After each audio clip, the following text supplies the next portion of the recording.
In other news tonight, Erie County could get a little smaller under a new idea being kicked around the town of Wales and Marilla today. This is surprising to some folks. News 4's Chris Hervadez has details for us. Chris? Yeah, Jackie, I think a lot of people see this as a long shot, and maybe rightfully so, but the supervisors of both those towns, Wales and Marilla, say they want to look into the idea of redrawing the county lines and moving into Wyoming County.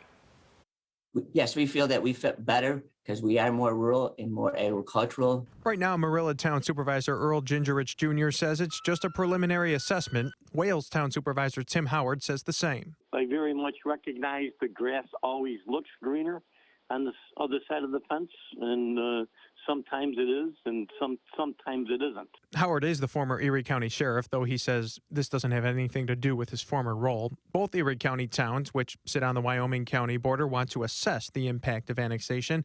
Believe it or not, there's an entire chapter of the state's general municipal law which deals with this.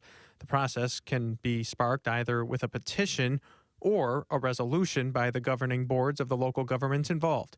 Gingerich has been a critic of Erie County policy as it relates to the COVID pandemic. He says County Executive Mark Poloncarz' emergency powers do play a role in this. It's come to the forefront due to these executive orders and the we believe, heavy-handed tactics of the county government from the county executive and his management team. In response to the idea, Poloncarz said, quote, Erie County always works better when we work together, and my administration will always work to find ways to unite our community rather than split it apart. He also stressed the financial ramifications. In 2021, Erie County provided a combined $1.5 million in sales tax revenue to the towns of Wales and Marilla, and it provided another $3.1 million to the Iroquois School District. Wyoming County doesn't share any sales tax revenue with towns or school districts.